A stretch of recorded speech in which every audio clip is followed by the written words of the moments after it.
Bonjour, bonsoir à tous, ce Point Culture est la suite du premier Point Culture sur les théories de fans au cinéma. Si vous ne l'avez pas encore vu, ça se passe par ici. Comme pour le dernier, on va sauvagement spoiler, et comme pour le dernier, vous aurez le temps de passer un point du top 20 en vous rendant au timecode indiqué dans la case en haut à droite. Mais on perd son temps en palabres, reprenons incessamment le fil de nos théories avec le numéro 10... Ah oui, déjà dans le premier Point Culture, j'avais pas besoin de présenter le film, la musique le présentait tout seul. Et c'est toujours le cas. Cette musique a valu au film en question un Oscar à John Williams. Il s'agit d'E.T. l'extraterrestre, réalisé par Spielberg. Dans l'introduction de la première partie de ce Point Culture, je rappelais que Steven Spielberg et George Lucas étaient amis, et qu'ils se glissaient souvent des clins d'œil mutuels dans leurs œuvres. J'ai parlé de C-3PO et R2-D2 apparaissant en hiéroglyphe dans l'Arche perdue, mais il y a aussi le club Obi-Wan dans Indiana Jones et le Temple maudit. Et puis cette troublante apparition. Regardez, dans l'épisode 1, on découvre ce que Wikipédia désigne comme étant les Asogians. J'imagine que c'est Asogiens en français. Dans Vent de trahison, un roman qui se passe un an avant la menace fantôme, l'auteur James Luceno baptise le sénateur Asogien Greblaps. C'est un hommage à un autre clin d'œil que Spielberg a glissé dans E.T. Le soir d'Halloween, un gosse est déguisé en Yoda dans le film. Ça pourrait s'arrêter là, deux clins d'œil de deux amis réalisateurs. Mais si la vérité était plus profonde? Rappelez-vous, que dit E.T. quand il voit Yoda? Maison. Et souvenez-vous, E.T. peut faire léviter les objets. Et soudain, la lumière se fait.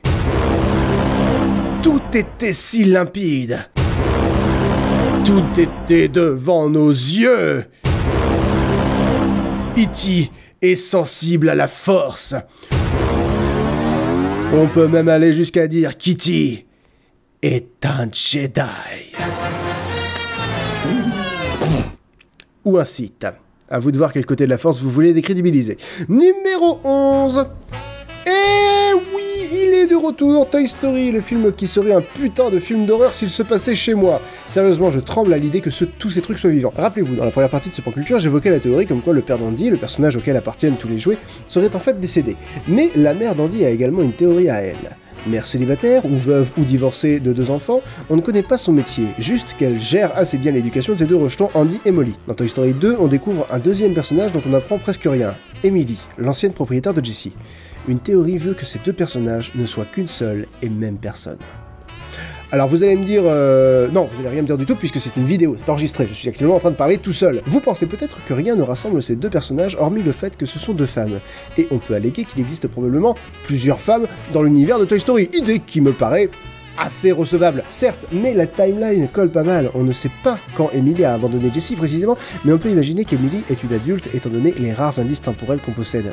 Elles sont plus ou moins la même silhouette, mais le détail qui rend tout possible, c'est ça. Le chapeau d'Andy ne ressemble pas à celui de Woody, c'est une réplique du chapeau de Jessie. Et où est-ce qu'on le retrouve? Dans la chambre d'Emily. Là encore, ça ne prouve rien, mais c'est une troublante coïncidence. Numéro 12. Cette musique parle peut-être un peu moins aux gens de cette génération. Elle vient de l'excellent Charlie et la chocolaterie, l'adaptation de 1971 par Mel Stewart du livre de Roald Dahl. Dans le film, Willy Wonka est un magnat du chocolat. C'est genre le Google du bonbon, mais son entreprise est totalement interdite à quelque forme de public, jusqu'à ce qu'il décide de cacher 5 tickets d'or dans ses barres chocolatées. Ceux qui trouvent les tickets d'or ont le droit de visiter la chocolaterie avec un membre de leur famille. Les 5 gagnants sont Charlie, un gamin généreux venant d'un milieu très pauvre, Veruca, une gosse de riche pourri gâtée qui chante très faux, I want to lock it all up in my pocket, it's my bar of chocolates, give it to me now. C'est tellement beau, je saigne des yeux. Augustus, un Allemand boulimique qui arrête pas de bouffer, Violette, une espèce de maniaque du chewing-gum, et Mike, un gamin ultra violent accro à la télé.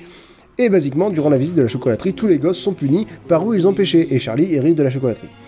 Le gros se fait happer par une rivière de chocolat, le gosse accro à la télé devient une copie miniature de lui-même, la folle du chewing-gum devient une myrtille, et la pourri gâtée va là où vont tous les bad eggs. C'est un jeu de mots intraduisible en français, on parle de bad egg en anglais pour désigner quelqu'un de mauvais. Mais quelques petits détails rendent ces accidents très... suspects. D'une part, quand les familles arrivent, ils sont donc 10. Or, quand ce bateau arrive, il n'y a que 8 places. De même, lorsque la Wonka Mobile arrive, il n'y a que 4 places. Et je ne parle même pas de son calme olympien quand Willy Wonka annonce aux parents que leurs gosses vont se faire brûler vivants.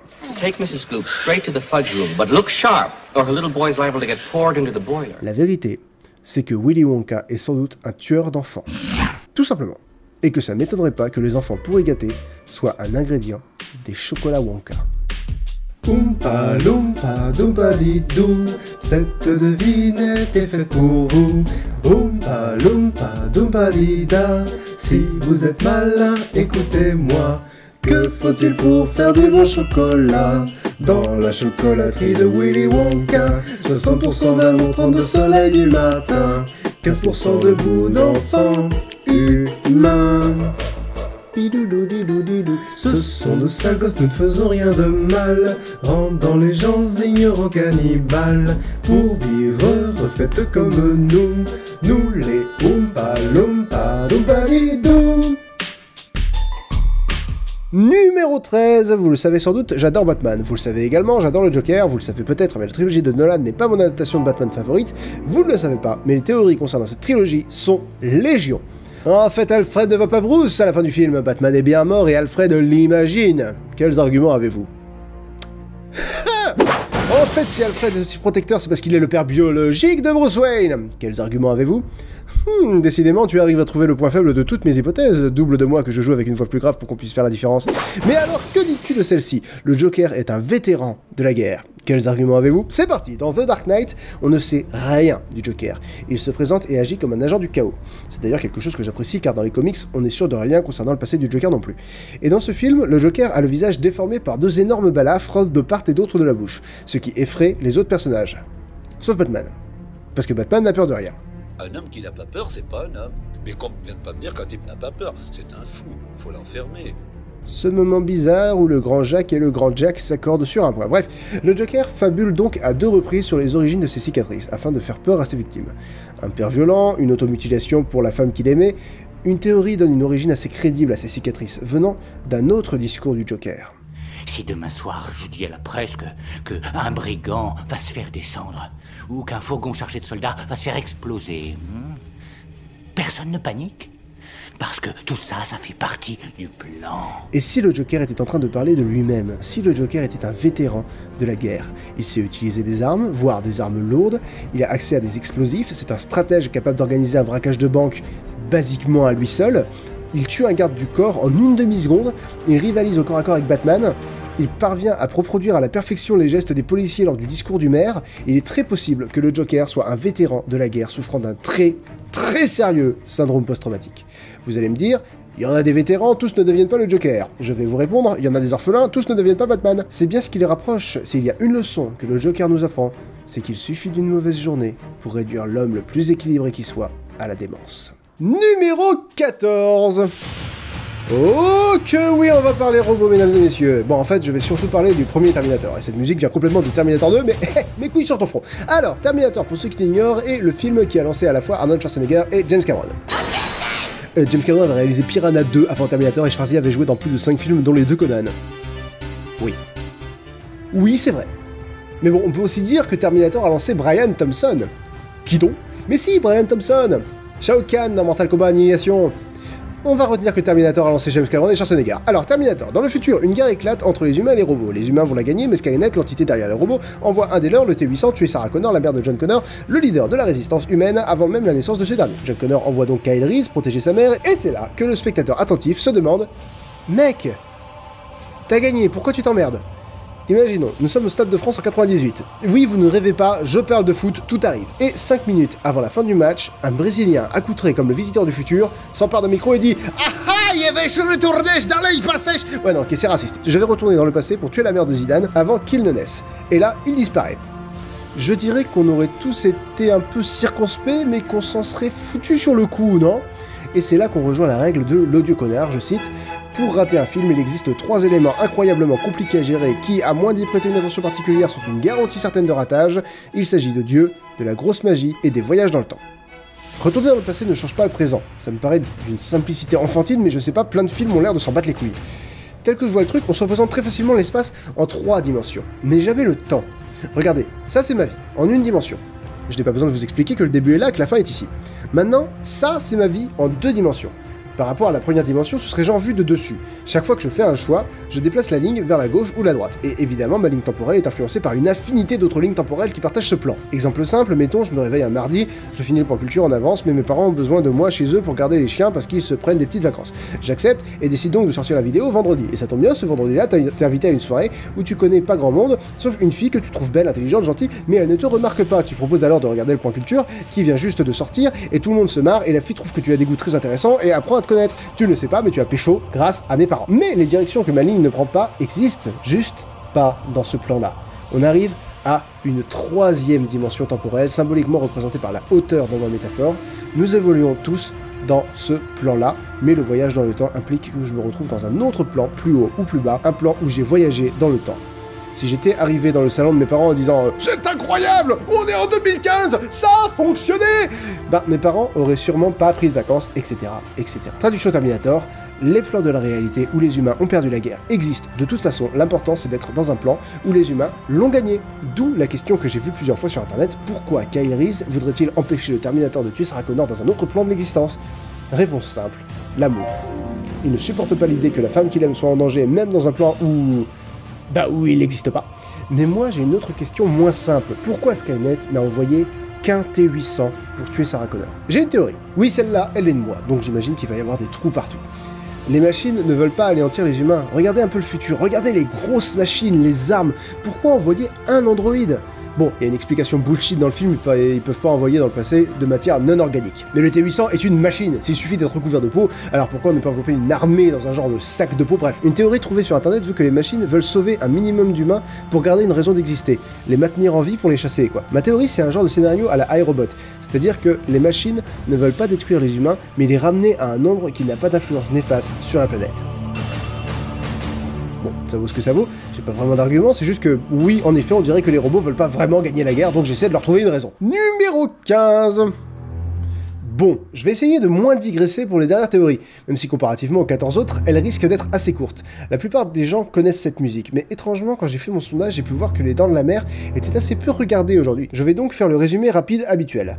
Martin Brody est le nouveau shérif de l'île d'Amity, et un requin commence à attaquer les baigneurs quelques jours avant la fête nationale. La première moitié du film, Brody tente de convaincre le maire de fermer les plages le 4 juillet, mais le conseil municipal s'y oppose car la plage d'Amity Island est la principale source de tourisme. Nous avons alors cet échange qui, je le reconnais, ne m'a pas choqué outre mesure la première fois que j'ai vu le film. C'est le dialogue où le conseil municipal convainc Brody de ne pas fermer les plages pour ne pas affoler la population. Je vous fais la version rapide. Mais écoutez petit Louis, vous êtes nouveau. Oui. Alors je vous explique, pour fermer les plages, vous avez besoin d'un accord et vous ne l'avez pas. On veut pas que les gens paniquent. Mais il y a un requin. Mais non, y a jamais eu ce genre de problème. C'est probablement un bateau. Mais l'expert a dit que c'était un requin. Mais non, l'expert il a dit que c'était un bateau. À l'expert, oui, je m'ai trompé. Voilà, une baigneuse fait trempette, la crampe, un bateau lui passe dessus. C'est déjà arrivé. Parce qu'on voudrait pas que... Stop. Minute. C'est déjà arrivé. J'imagine que les accidents arrivent aussi, mais ça doit pas être si fréquent. Et comment ils ont pu acheter l'expert aussi vite? Et ça nous fait aussi réfléchir sur l'étrange coïncidence qui fait que le requin commence ses attaques pile poil le premier été où Brody arrive à Amity Island. Vous l'aurez compris, il est possible que le conseil municipal maquille les attaques de requins depuis des mois, peut-être des années. Numéro 16. Indiana Jones, non je déconne, James Bond. Alors là, une petite rapide parce que j'ai plusieurs théories sur James Bond, mais aucune qui ne tienne vraiment la route, vous allez voir. Il y a une théorie qui dit que James Bond est en fait un seigneur du temps. Pour ceux qui ne sont pas familiarisés avec l'univers de Doctor Who, les seigneurs du temps sont une race extraterrestre très semblable aux humains physiquement et qui ont la particularité de changer de physique et de personnalité quand ils meurent. Ça s'appelle la régénération. Ça expliquerait que James Bond change de tête, mais bon, c'est une théorie qui vaut pour tous les rôles interprétés par de multiples acteurs. À ce compte-là, Batman, Robin des Bois, Dracula et François Pignon sont des seigneurs du temps aussi.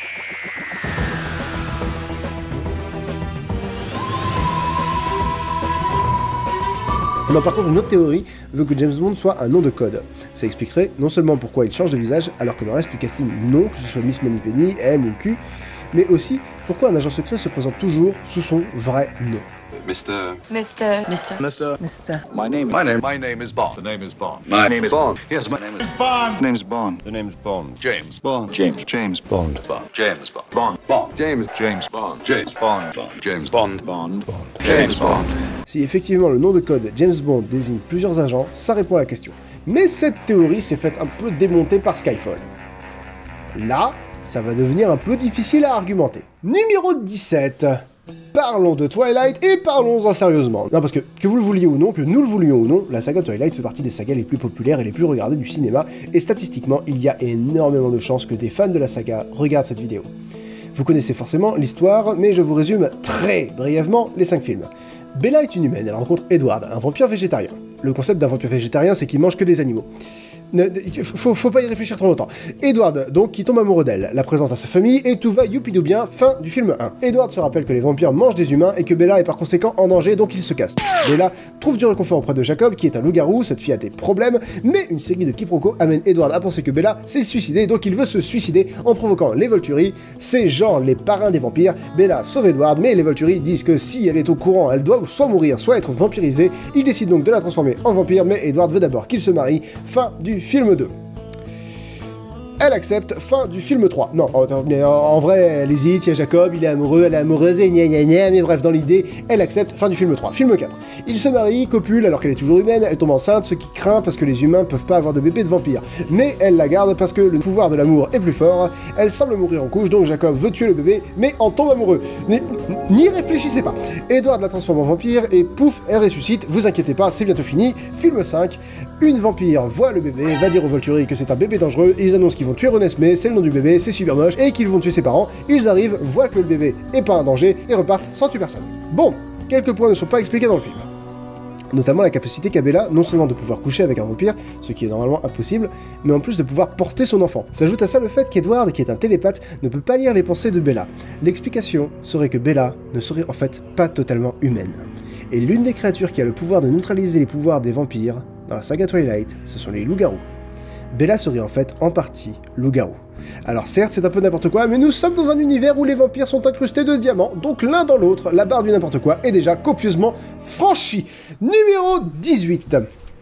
D'une façon générale, je ne suis pas très Tarantino, même s'il y a un film, ou plutôt 2 films de Tarantino que je peux regarder encore et encore, c'est Kill Bill et Kill Bill Volume 2. Et l'avantage, c'est que les 2 films se résument très vite. Une unité de 5 mercenaires menée par un certain Bill tente de tuer une de leurs anciens membres, Beatrix Kiddo. Celle-ci survit et va les éliminer un par un pour finir par Bill, son ancien patron et père de sa fille. Pour ceux qui l'ignorent, il existe 2 génériques à la fin de Kill Bill 2, l'un présentant tout le casting et l'autre en noir et blanc. Un détail intriguant n'aura pas manqué d'intriguer le spectateur attentif. Les acteurs interprétant les personnages qui font partie des vipères assassines ont leur nom rayé, à 2 exceptions près. Daryl Hannah, interprétant Elle Driver, que Kiddo abandonne à son sort, aveugle et enfermé dans une caravane avec un mamba noir dont on ignore le sort, ce qui est représenté par un point d'interrogation, et David Carradine, l'interprète de Bill. La théorie évidemment c'est que Bill n'est donc pas mort, et quelques menus indices vont dans ce sens. D'abord, la logique. Une sorte de logique scénaristique. Bill et Beatrix s'aiment, mais ne peuvent pas laisser l'autre vivre. Ils se mettent donc d'accord par un regard sur une fausse mise à mort. Deuxièmement, Beatrix tue Bill avec la technique des 5 points et la paume qui font exploser le cœur. Une technique dont on sait que le maître, à la fois de Bill et de Beatrix, n'enseigne à personne. Difficile de croire qu'il aurait pu l'enseigner à une femme américaine, misogyne et raciste qu'il est. Troisièmement, leçon de base de synergologie, ce n'est pas une science exacte, mais regardez, la gestuelle de Beatrix. Pai Mei t'a enseigné la technique des 5 points et la paume qui font exploser le cœur, c'est ça? Oui, c'est ça. Elle fait non de la tête. Technique pratique pour opérer un faux oui. Quatrièmement, tous les personnages dans le premier générique sont montrés quand ils sont encore vivants, sauf Bill. À moins que Bill ne soit en fait effectivement encore vivant. Cinquièmement, la technique des 5 points et la paume qui font exploser le cœur est connue pour causer des dommages qui font exploser ton cœur après 5 pas. Bill en fait 6 avant de mourir.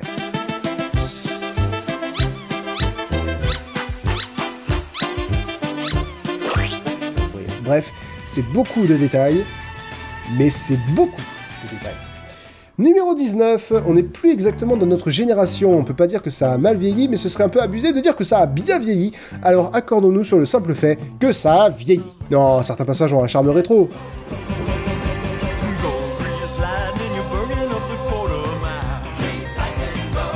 Et certains passages n'ont aucun charme. Eh, je sais pas si vous l'avez vu, mais il y a une nouvelle venue. Elle, au moins, elle a pas des flotteurs en toc comme les autres. Semble que ces nichons sont plus gros que ceux d'Annette. Il n'y a jamais eu de nichon plus gros que ceux d'Annette. Tu m'inspires une flaque de gerbe. Danny Zuko et Sandy Olson vivent un amour de vacances et le hasard fait qu'ils se retrouvent ensemble dans le même lycée, donc ils sont contents de se retrouver. Tout le film semble se passer dans un monde réel. Alors, certes, les États-Unis des années 70 ressemblent beaucoup à une autre dimension vue d'ici, et c'est une comédie musicale, donc forcément c'est pas tout du réel, mais rien n'explique ça. Non, c'est pas un film de science-fiction, les voitures, ça vole pas. La seule explication, c'est que rien n'est réel. Oh oui, je sais, j'avais dit que j'irais pas sur ce terrain-là, mais là, cette fois, c'est assez rationnel. Écoutez, d'après Danny, comment se sont-ils rencontrés?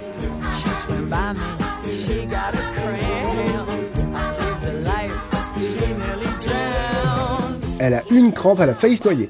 Eh ben, si elle est en train de se noyer et qu'elle imagine toute l'histoire, ça explique absolument tout. Pourquoi il n'y a pas de chanson dans l'introduction, mais dans tout le reste de l'histoire? La voiture volante, pourquoi tous les lycéens savent danser? Pourquoi ce sont tous de gros clichés? Et puis pourquoi il n'y a pas un seul noir? Alors je vous vois venir, voilà, c'est une comédie musicale, ça danse, faut qu'il y ait des noirs. Ben non, c'est surtout que... Bah ça se passe aux États-Unis, ça existe les Afro-Américains. Mais Grease, c'est genre plus blanc que... Attendez, on me fait signe que j'ai tort et qu'il y a bien un noir dans le Grease. Désolé, sûrement un oubli de ma part. On peut revoir la scène?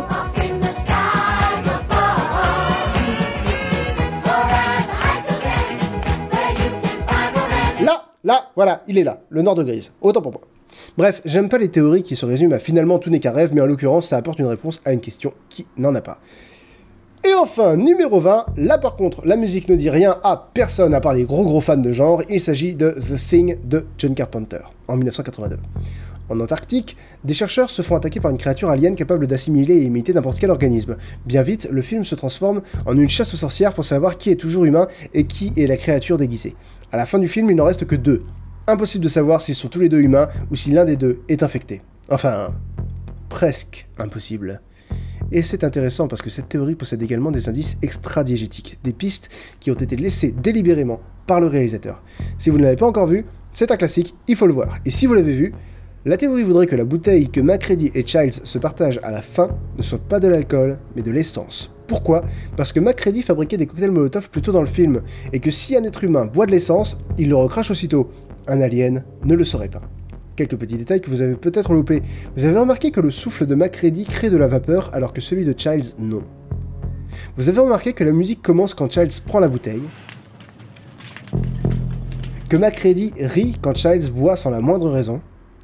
Et vous vous rappelez cette scène où MacReady perd contre l'ordinateur et l'explose en l'inondant? Je dirais que c'est pas une coïncidence si Childs est un personnage afro-américain. Et c'est très bien qu'on termine sur cette théorie-là, parce que du coup, si c'est intentionnel, quelqu'un a la réponse, c'est John Carpenter. Alors je me suis renseigné et j'ai eu une réponse digne du génie du monsieur. Un tweet. Oui, l'un des deux est la chose. Et c'est très bien qu'on finisse sur cette théorie-là, parce qu'elle nous rappelle quelque chose de très important. Quand on regarde un film, quand on écoute une musique, quand on lit un livre, quand on joue à un jeu, notre imagination fait plus de la moitié du travail. La grammaire cinématographique, le découpage, le rythme, les dialogues, tout est construit de telle sorte à ce qu'on ait une image mentale de l'histoire et des personnages. Carpenter ne dément pas cette théorie, et il ne l'affirme pas non plus parce qu'au cinéma et dans la fiction en général, tout n'est que théorie. Pour reprendre l'exemple de Twilight, Bella n'est pas à moitié loup-garou parce que Bella n'est pas humaine, parce que Bella n'existe pas. Bella n'est rien de plus que des mots sur un livre, des images sur un écran, des lignes de dialogue. Et pareil pour la mère d'Andy, pareil pour Willy Wonka, le Joker ou Sandy dans Grease. Pour le reste, c'est l'imagination de l'auteur qui s'articule à celle du public. Si je vous demande qui gagnerait entre Superman et Sangoku, vous allez évaluer ça en fonction de ce que vous avez lu, de ce que vous pensez savoir. Bref, vous allez utiliser votre imagination, parce que vous ne pouvez rien utiliser d'autre. D'ailleurs, je vous laisse sur une réflexion du grand Stan Lee à ce sujet. Il y a une question qu'on me pose tout le temps. Qui gagnerait un combat? Qui gagnerait entre Galactus et Hulk? Ou qui gagnerait entre Iron Man et Thor? Et il n'y a qu'une réponse à tout ça, et elle est si simple que tout le monde devrait le savoir. La personne qui gagne est celle que l'auteur veut voir gagner. Si j'écris une histoire sur la chose des 4 Fantastiques et qu'il s'engage dans une bataille contre Spider-Man et que des millions de gens me disent qui va gagner, bah ça dépend de qui je veux voir gagner. Quand j'écris le scénario, si je veux que Spider-Man gagne, il gagnera. Si je veux que la chose gagne, il gagnera. Ce sont des personnages fictifs, l'auteur peut en faire ce qu'il veut. Alors arrêtez de me poser cette question parce que j'en ai plein l'arrêt. Bon, petite licence poétique en termes de traduction de ma part. Mais vous avez saisi l'idée, rien n'est vrai. Alors tout peut l'être. C'est la magie du cinéma. À la prochaine tout le monde. Ciao.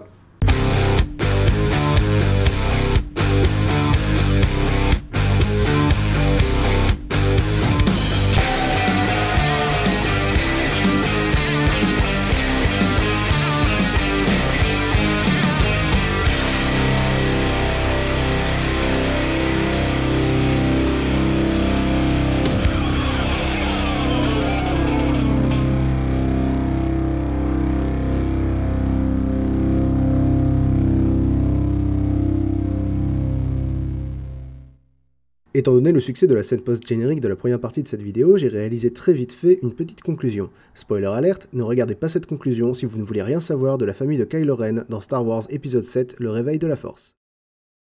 À la prochaine tout le monde, ciao.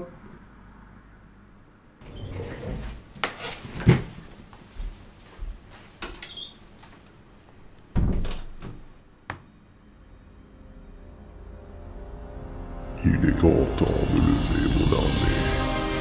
Mes frères, qui est avec moi? Ben, je dirais que ça dépend un peu. Ça dépend de quoi? Avec toi, pourquoi? Renverser Lynx et enfin régner sur le salon. T'as un sérieux problème. C'est clair, je dis pas que ça lui arrive pas d'être un peu con, mais Lynx c'est pas le mauvais gars. Je vois d'autres du même avis. Pikachu! Très constructif comme toujours. Avec tout le respect qu'on te doit, Mewtwo, le contrôle du salon, on s'en fout un peu. C'est que tu ne vois pas en quoi le salon est une étape. Aujourd'hui, le salon de cet imbécile. Demain, le... Non, tu peux pas dire un truc aussi cliché. Enfin, loin de moi l'idée de te blesser dans ton orgueil. Hein. Bonjour, je suis Baymax, votre assistant médical. Votre orgueil vient d'être blessé. Sur une échelle de 1 à 10, à combien estimez-vous votre douleur? Et sur l'étagère, ça se passe comment? Bah tu sais, nous on va apparaître dans ces vidéos, alors c'est plutôt cool, bitch. Tu devrais contrôler ta colère, Mewtwo. Et toi, surveiller ton langage. Hakuna Matata. Donc je ne peux compter sur personne pour ce que je veux faire. Licorne. Mais d'où elle vient cette peluche? Ils sont tellement cons ces fans. Wow, hey, tu te calmes. Clairement, tu n'as été offert par personne. Si tu l'avais été, ton cœur serait rempli d'amour. Et tu comprendrais alors que Lynx est notre ami pour la vie. Vous me faites pitié. C'est toi qui fais pitié, et arrêtez de parler de mon film. Quoi? Eh putain, il recommence. Mais à qui il parle? Oh, ils le savent. Non, sérieusement, je vais devenir hyper mainstream. Vous savez ce qu'ils font aux super-héros mainstream? Ouais, et attends, t'as pas vu Batman contre Superman? Attends, tu ne peux pas dire du mal de Batman contre Superman, il n'est même pas... Oh. Ouais, c'est clair, il va être bidon votre film. Steve, non. Mais quoi? Civil War, mais arrête, ça va être bien. Tout le monde va adorer, mais ce sera de la merde. Un peu comme X-Men et Future Past. Et oh, un peu de respect, jeune homme. Charles, Wolverine retourne dans le passé pour sauver le présent, ce qui n'a aucun sens, mais Lynx vient d'en parler. Parce que Kitty Pryde, dont le pouvoir est de passer à travers les murs, lui tripote le cerveau. Merde, c'est tellement con que rien que de le dire, ça me fait mal à la tête. Bonjour, je suis Baymax. Ta gueule. Parce que l'ère d'Ultron est un chef-d'œuvre, peut-être. Oh, toi, tu la ramènes pas où on parle de Spider-Man 3 et de ta phase emo. Excusez-moi, est-ce qu'on peut éviter le sujet des adaptations cinématographiques, s'il vous plaît? Entendons-nous simplement sur le fait que vous avez la malchance de venir de pauvres adaptations médiocres. Goddamn right. Il y a bien quelques âmes corruptibles dans cette pièce. Tenez, vous, plus de pouvoir, plus de territoire, ça ne vous intéresse pas? Pas vraiment. On s'en balèque. MDR. Moi, ça m'intéresse. Chut, tais-toi, Ben, ne fais pas ton intéressant. Je fais pas mon intéressant, et puis je m'appelle Kylo Ren, ok? Je suis un seigneur du mal, comme Ben. Si tu continues, je te force à lécher quoi faire. Je te déteste. Tu sais, je suis pas le mieux placé, mais t'es vraiment un père de merde. Oh, mais y a bien quelqu'un ici pour m'aider, non? Neo. Parle à ma main. Vous avez déjà fait preuve de meilleure répartie, monsieur Anderson. Stitch, tu étais maléfique au début, rappelle-toi. Tu es une arme de guerre. Wana, ça veut dire suce mon fibre. Jason, Freddy. Mais tu sais, nous on fait les méchants, mais c'est du cinéma là. Indubitablement, confrère septentrional, il convient de ne confondre ces masques factices et notre psyché. Le comédien est avant tout l'esquif tremblant du concept à l'idée. Moi j'aime la peinture. Oh, mais n'y a-t-il pas quelqu'un qui pouvait...